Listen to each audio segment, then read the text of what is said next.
Hello, नमस्कार सभी को। Total knowledge with Suman ma'am YouTube channel में आप सभी का स्वागत है। आज हम पढ़ रहे हैं गंगा नदी तंत्र। हमने इससे पहले एक वीडियो बनाया है भारतीय भारतीय नदी प्रणाली पर, जिसमें हमने सिंधु नदी तंत्र हम पढ़ चुके हैं। सिंधु और उसकी सहायक नदियाँ हम पढ़ चुके हैं। आज हम पढ़ रहे हैं गंगा नदी तंत्र, यानी गंगा नदी के बारे में हम फुल डिटेल में जानेंगे और इसकी सहायक नदियाँ कौन कौन सी हैं और वह कहाँ जाकर इससे गंगा नदी में मिलती हैं।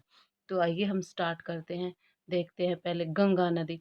गंगा नदी उत्तराखंड राज्य के उत्तरकाशी जिले में स्थित गंगोत्री हिमनद से भागीरथी नाम से निकलती है। कि गंगा नदी है वो उत्तराखंड राज्य के उत्तरकाशी जिला है, वहाँ पर गंगोत्री हिमनद है, वहाँ से निकलती है। और वहाँ से जब वो निकलती है तो वो भागीरथी नाम से जानी जाती है। गंगा नाम से नहीं जानी जाती, भागीरथी नाम से जानी जाती है। और ये जो वहाँ से निकलती है उस हिमनद से, तो उसकी कितनी ऊंचाई से वो नीचे गिरती है? 3900 मीटर की ऊंचाई से वो नीचे गिरती है। भागीरथी नाम से जानी जाती है। मैंने बांध करवाई थी भागीरथी बांध पर। भागीरथी नदी पर कौन सा बांध बना हुआ है? टिहरी बांध बना हुआ है। सबसे ऊंचा बांध है जो टिहरी बांध भागीरथी नदी पर बना हुआ है। अब ये देखिए किस किस राज्य में कितने कितने किलोमीटर तक बहती है। उत्तराखंड में 110 किलोमीटर तक बहती है, यूपी में 145 किलोमीटर तक बहती है, बिहार में 455 किलोमीटर तक बहती है और पश्चिमी बंगाल में 520 किलोमीटर का रास्ता तय करती है। यानी सबसे ज़्यादा ये पश्चिम बंगाल में बहती है।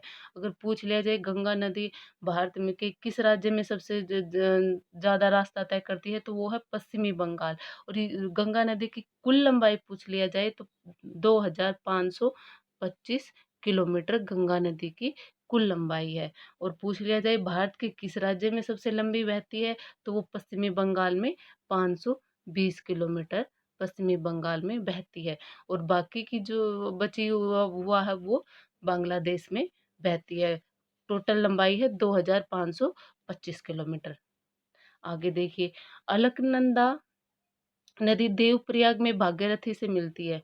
अब भागीरथी नदी से देवप्रयाग में अलकनंदा नाम की नदी मिलती है। ये भागीरथी नदी आई, फिर वहां से एक अलकनंदा नदी है, वो देवप्रयाग में मिलती है भागीरथी में। और फिर ये जहाँ यहाँ के आके मिल जाती है ना देवप्रयाग में, तो यहाँ आके ये गंगा नाम से जानी जाती है। देवप्रयाग में गंगा नाम से जानी जाती है गंगा नदी। जहाँ से निकलती है वहां से भागीरथी नाम से जानी जाती है। पूछ लिया जाए गंगा नदी कहाँ से अपने नाम से जानी जाती है, तो देवप्रयाग में आने के बाद वो अपने गंगा नाम से जानी जाती है। उससे पहले वो भागीरथी होती है। कहाँ पर? देवप्रयाग में आने से। और वो किससे मिलती है भागीरथी नदी? अलकनंदा नदी से मिलती है। पश्चिमी बंगाल के फिर ये जो गंगा नदी है, ये पश्चिमी बंगाल के जो फरक्का नामक स्थान है, वहां से बांग्लादेश में प्रवेश करती है। पूछ लिया जाए कि बांग्लादेश में गंगा नदी किस स्थान से प्रवेश करती है, तो वो फरक्का नामक स्थान से। बांग्लादेश पश्चिमी बंगाल का स्थान है फरक्का। फरक्का एक परियोजना भी है। फरक्का नामक स्थान से बांग्लादेश में प्रवेश करती है। और बांग्लादेश में इसे पद्मा के नाम से जाना जाता है। बांग्लादेश में गंगा नदी को पद्मा के नाम से जाना जाता है। आगे देखिए, सुंदरवन डेल्टा भारत व पश्चिमी बंगल सॉरी जो सुंदरवन डेल्टा बनाती है पश्चिमी बंगाल में बांग्लादेश में जाने के बाद ये जो गंगा नदी है वो पद्मा नाम से जानी जाती है। और फिर ये ब्रह्मपुत्र नदी से मिलकर जब सुंदरवन डेल्टा बनाते हुए जब वो उसमें बंगाल की खाड़ी में गिरती है, तो देखिए जो सुंदरवन डेल्टा है वो भारत और बांग्लादेश में स्थित विश्व का सबसे बड़ा नदी डेल्टा है।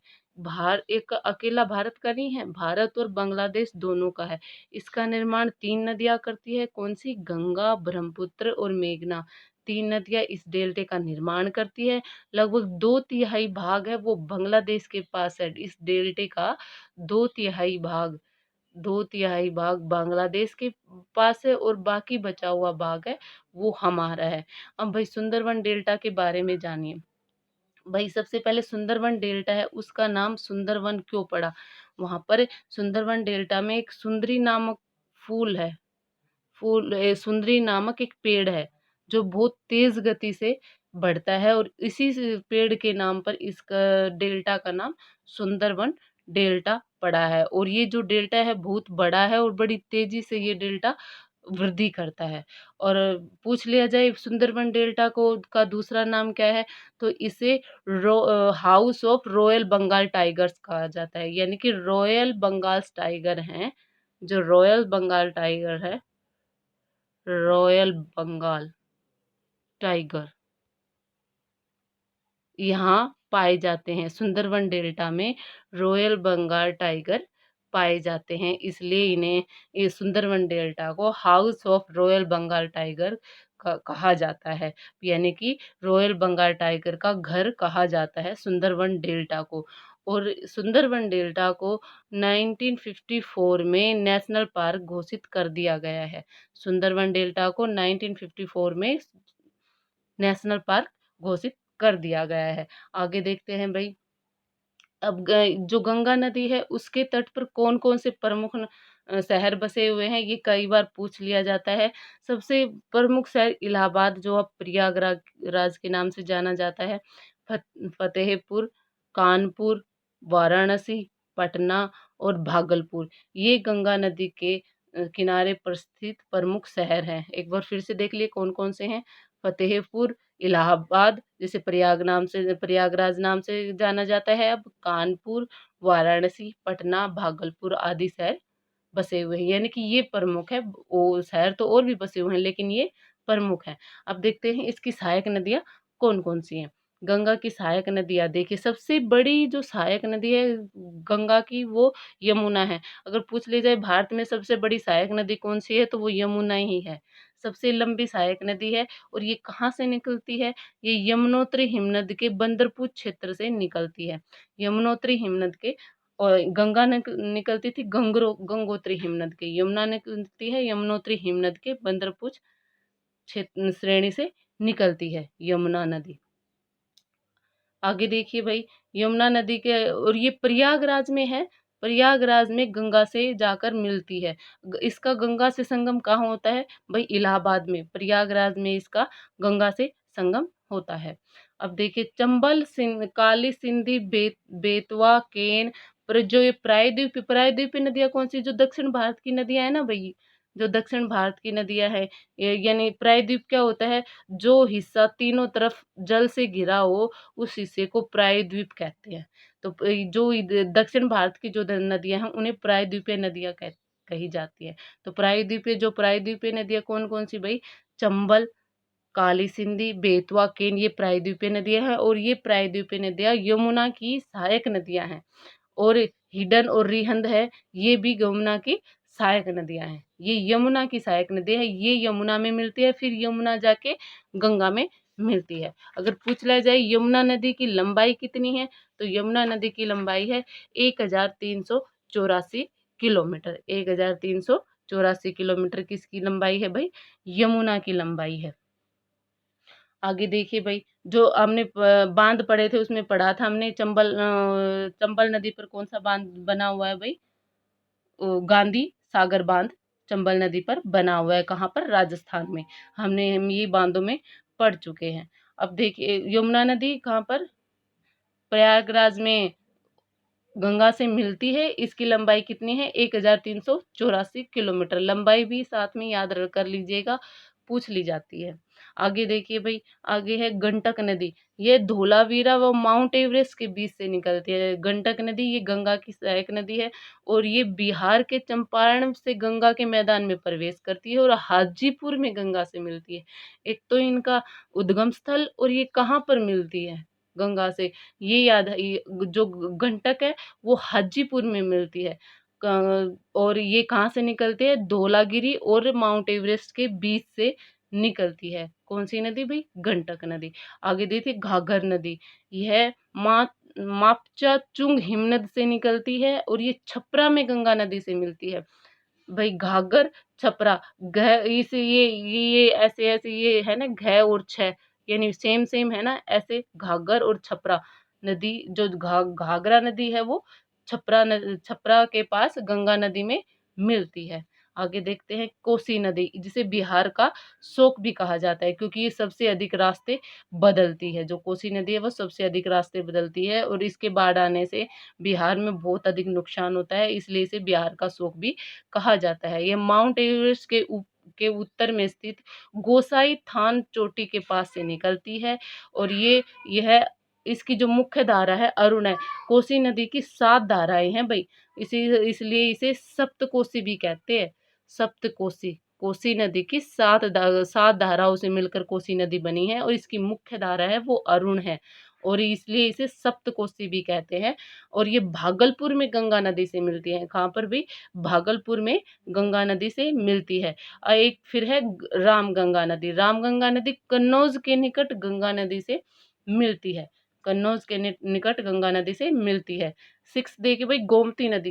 यह गोमत ताल फुल्लर झील यूपी से निकलती है। यूपी के से ये पीलीभीती नामक स्थान है, वहां से निकलती है। इसका उद्गम मैदान में हुआ है। इस में कहने का मीनिंग है गोमती नदी है, ये इकलौती नदी है गंगा की सहायक नदी जिसका जो उद्गम स्थल है वो मैदान में हुआ। और बाकी सभी का जो उद्गम स्थल है वो पहाड़ों से हुआ है, लेकिन गोमती नदी जो सहायक नदी है ना गंगा की, उसका उद्गम स्थल मैदान से हुआ है। पूछा जा सकता है भी गंगा की कौन सी सहायक नदी है जिसका उद्गम स्थल मैदान से हुआ है, तो वो गोमती है और ये गाजीपुर में जाकर गंगा से मिलती है। कहाँ पर जाकर मिलती है भाई? गाजीपुर में जाकर गंगा से मिलती है। आगे देखिए दामोदर नदी छोटे नागपुर पठार से निकलती है और ये हुगली नदी में मिलती है। ये गंगा में नहीं मिलती, ये हुगली नदी में मिलती है। और बराक इसकी सहायक नदी है। बराक मैंने बांध करवाए थे। बराक नदी पर कौन सा बांध बना हुआ है भाई? मैथान बांध बना हुआ। और ये कहाँ बना हुआ है? झारखंड में बना हुआ है। बांध की मैंने वीडियो बनाई हुई है, आप मेरे चैनल पे विजिट कीजिएगा या मैं फिर आपको डिस्क्रिप्शन में बांधों का आपको लिंक दे दूंगी, आप देख सकते हैं। ट्रिक के साथ करवाए हुए हैं, आपको 5 मिनट में याद हो जाएंगे। तो बराक है इसकी सहायक नदी है। किसकी सहायक नदी है? दामोदर की सहायक नदी है। और दामोदर नदी हुगली नदी में जाकर मिलती है। अब देखिए शारदा या सरयू नदी। आपको पता है सरयू नदी पर कौन सा शहर बसा हुआ? अयोध्या शहर बसा हुआ है। इसे गौरी गंगा नाम से भी जाना जाता है। सरयू नदी को गौरी गंगा नाम से भी जाना जाता है और ये भारत व नेपाल की सीमा पर बहती है। पूछा जा सकता है भारत व नेपाल की सीमा पर कौन सी नदी बहती है, तो वो सरयू नदी बहती है। जहाँ इसे कालिया चायक न चायक कहा जाता है। और ये घाघरा नदी से मिलती है। ये घाघरा नदी से मिलती है और फिर घाघरा नदी गंगा नदी में मिलती है। घाघरा नदी अभी हमने पढ़ा था कहाँ मिलती है? ये छपरा में जाकर गंगा से मिलती है। आगे देखिए भाई, आगे है सोन नदी। यह अमरकंटक पठार से निकलती है और ये रिहंद इसकी सहायक नदी है। हमने रिहंद नदी पर रिहंद बांध बना हुआ है, पता है ना। और क्या ये किस कहाँ पर बना हुआ है? ये यूपी और एमपी के बॉर्डर पर बना हुआ है। सॉरी भाई, यूपी और एमपी के बॉर्डर पर बना हुआ है कौन सा? रिहंद बांध। और ये पटना में गंगा नदी से जाकर मिलती है। सोन नदी है वो पटना में गंगा नदी से जाकर मिलती है। आगे देखते हैं महानंदा। जो महानंदा नदी है वो दार्जिलिंग पहाड़ियों से निकलती है और अंतिम सहायक नदी, गंगा की अंतिम सहायक नदी है। इसमें मिलने के बाद पश्चिम बंगाल से होते हुए जो गंगा होते हुए ये बांग्लादेश में प्रवेश करती है। और ये गंगा नदी में कहाँ पर मिलती है? मालदा नामक स्थान पर ये गंगा नदी में मिलती है, महानदी। और ये लास्ट सहायक नदी है गंगा की, महानंदा। इसके बाद गंगा नदी बांग्लादेश में प्रवेश कर जाती है। अब देखिए भाई गंगा नदी है कहाँ कहाँ से होकर जाती है और कौन कौन उससे कहाँ पे मिलती है। मैंने एक आपको वो बताया है। जैसे पहले गंगा नदी निकलती है, कहाँ से निकलती है भाई? गंगोत्री नामक स्थान से निकलती है तो भागीरथी कहलाती है। फिर वो देवप्रयाग में आती है, अलकनंदा से मिलती है। देवप्रयाग में आकर वो अलकनंदा से मिलती है, गंगा बन जाती है। फिर वो कन्नौज आती है, कन्नौज आकर वो रामगंगा से मिलती है। फिर प्रयागराज आती है, प्रयागराज आके यमुना से मिलती है। फिर गाजीपुर आती है, गाजीपुर आके गोमती से मिलती है। फिर छपरा आती है, छपरा से घाघरा से मिलती है। फिर पटना आती है, पटना से सोन से मिलती है। फिर हाजीपुर आती है, हाजीपुर आके गंडक से मिलती है। फिर ये भागलपुर आती है, भागलपुर आके कोसी से मिलती है, फिर मालदा आती है, फिर ये महानदी से मिलती है, फिर ये पश्चिम बंगाल के फरक्का नामक स्थान से होते हुए बांग्लादेश में चली जाती है, जहाँ ये पद्मा नाम से जानी जाती है, जहाँ ये पद्मा नाम से जानी जाती है। भाई मेन ये याद कर लीजिएगा कि भी कहाँ-कहाँ पर किस-किस नदी से मिलती है। अलकनंदा से पहले ये देवप्रयाग आई, अलकनंदा से मिली, कन्नौज आई, रामगंगा से मिली, प्रयागराज आई, यमुना से मिली, गाजीपुर आई, गोमती से मिली, छपरा आई, घाघरा से मिली, पटना आई, सोन से मिली, हाजीपुर आई, गंडक से मिली, भागलपुर आई, कोसी से मिली, मालदा आई, महानदी से मिली और फिर ये बांग्लादेश में चली गई। भई ये मैंने आपको गंगा नदी के बारे में करवाया है। अगर आपको ये वीडियो अच्छी लगी हो, अगर आपको मेरी इन्फॉर्मेशन अच्छी लगी हो तो प्लीज़ मेरे चैनल को और सब्सक्राइब कीजिए, वीडियो को लाइक कीजिए, शेयर कीजिए और कमेंट करके बताइए कि आपको मेरा जो पढ़ाया हुआ वो कैसा लगा। धन्यवाद।